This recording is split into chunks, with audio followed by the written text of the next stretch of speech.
I grew up in a house where the word family meant something different each day. My mother, Anna, had a knack for starting over. She called it resilience.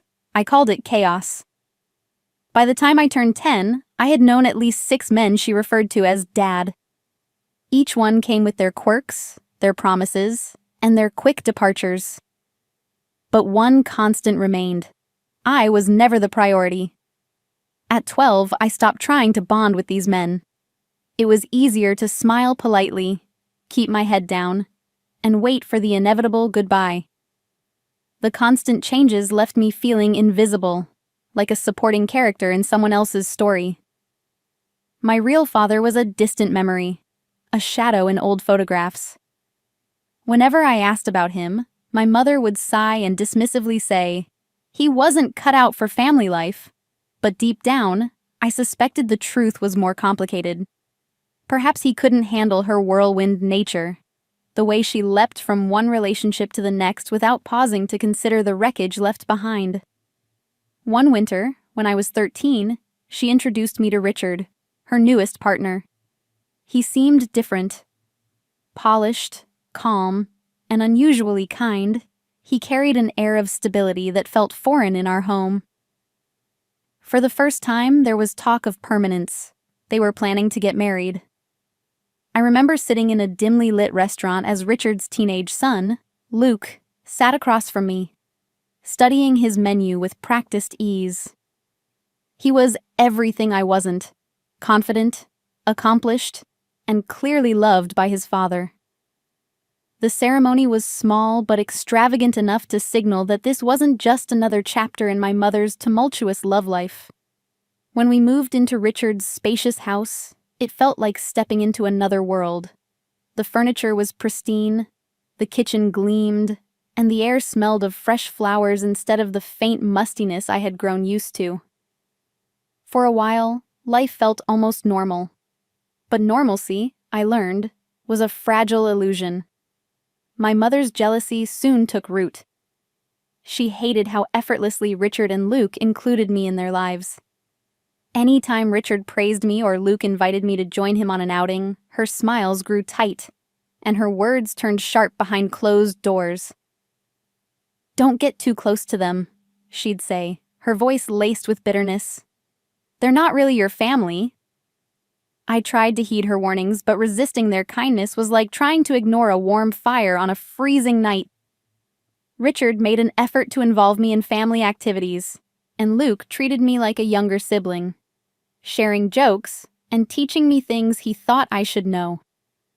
Still, I couldn't shake the feeling that my mother's resentment was building into something darker. One day, when I was 14, I overheard a heated argument between my mother and Richard. She accused him of favoring me over her, of undermining her role as a parent. His response was calm but firm. Maybe if you showed her a little more love, she wouldn't need mine. That night, my mother's anger spilled over to me.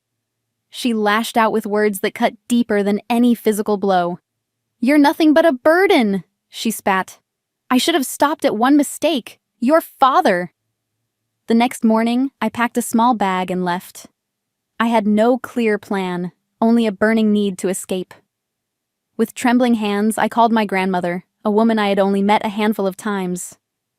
When she answered, her voice was warm, but cautious. "I've been waiting for this call," she said. "Come. You'll be safe here." My grandmother's house was a modest sanctuary in a quiet town. She didn't ask many questions, for which I was grateful. Instead, she focused on making me feel at home. We fell into a routine of morning walks, shared meals, and evenings spent watching old movies. It was the kind of stability I had never known. Months turned into years. I finished high school, got a part-time job, and began to rebuild myself. My grandmother's unwavering support was the anchor I desperately needed. She taught me that love didn't have to come with conditions or manipulation. It could be steady, quiet, and real. When I turned 16, Richard and Luke appeared at my grandmother's doorstep. They looked uneasy, almost apologetic. "We're sorry for everything," Richard said, his voice heavy with regret. We should have seen what was happening and done something sooner. Luke handed me a small gift, a book I had once mentioned wanting to read. Their sincerity caught me off guard, but I welcomed their efforts to reconnect. Over time, they became regular visitors. Richard's kindness felt genuine, and Luke's easy humor made it hard to hold on to resentment. My mother's absence, once a gaping wound, began to feel more like a scar, a reminder of pain that had healed but would never fully disappear. Then, when I was 26, my mother resurfaced. She arrived unannounced, her eyes red-rimmed and her hands clutching a worn handbag. I need your help, she said, her voice trembling. The years had not been kind to her. She looked older than her age, worn down by a life of poor decisions. Richard and Luke kicked me out, she confessed. I have nowhere to go. My grandmother's disapproving glare was as sharp as a knife. She crossed her arms and said nothing, leaving me to face the woman who had once made me feel so small. Why should I help you? I asked, my voice steady despite the storm raging inside me. Because I'm your mother, she replied, as if that alone erased years of neglect and cruelty. I felt a surge of anger, but also a pang of pity. Here she was, stripped of her bravado, asking for forgiveness she had never given me. You've never acted like a mother, I said, my words measured but firm. I found my family elsewhere. Richard and Luke treated me better than you ever did. You can't just waltz back into my life and expect me to forget everything. Her tears flowed freely, but they didn't move me. Instead, I thought of the countless nights I had cried alone, wishing for a mother who cared. I'm sorry, she whispered. I'll do better. It's too late for that, I replied. You made your choices, and now you're living with the consequences. My grandmother stepped forward, her voice cold and clear. You've caused enough damage. Leave now, or I'll call the police. My mother hesitated, her eyes darting between us before turning and walking away. It was the last time I saw her. In the years that followed, I built a life I was proud of. I married a kind, steady man, and became a mother to 2 wonderful children. Richard and Luke remained part of my life, their bond with me unshaken by the passage of time. My grandmother's wisdom became my guiding light, her lessons woven into the fabric of the family I created. Looking back, I realize that family isn't defined by blood. It's the people who stand by you, who lift you up when you're at your lowest, and who love you without condition. My mother taught me what family shouldn't be, but Richard, Luke, and my grandmother showed me what it could be. And for that, I will always be grateful. Years later, as I tucked my own children into bed, their laughter filling the room, I often thought about the winding road that had brought me to this moment. The lessons of love, trust, and resilience weren't things I learned from textbooks or fairy tales. They were earned through every heartbreak and triumph. One evening, my daughter asked, "Mom, what does family mean?" Her question hung in the air, so innocent yet profound. I smiled, my thoughts drifting back to my grandmother, to Richard, and to Luke. Family, I said, stroking her hair, isn't about who you're born to. It's about who stands by your side, who makes you feel safe, and who loves you just the way you are.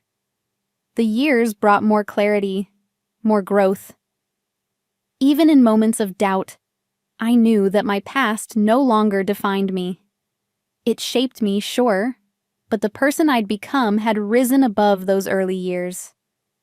It was the love I received, unexpected and unwavering, that built the foundation of my own happy family.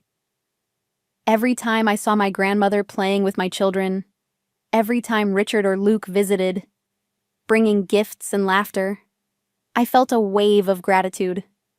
Their kindness had been my salvation, their belief in me a lifeline. And for my children, I vowed to be the mother I never had, a promise sealed in every bedtime story and every reassuring hug. Richard and Luke's bond with me grew even deeper as we all aged. They celebrated milestones with me, helped my children with their homework, and even guided me through challenges at work. They became pillars of strength not just for me, but for my entire family. My grandmother's health began to decline when I was in my late 30s. It was one of the hardest periods of my life, but I drew strength from the family I'd built. I cared for her the way she had cared for me, ensuring her final years were filled with love and comfort. Her passing left a hole in my heart, but her legacy lived on in every lesson she taught me. Today, as I write this, I look at my children playing in the yard and think of the incredible journey that brought me here. The bonds of family I've forged, through love, hardship, and healing, are my greatest triumph. And for that, I will always be thankful.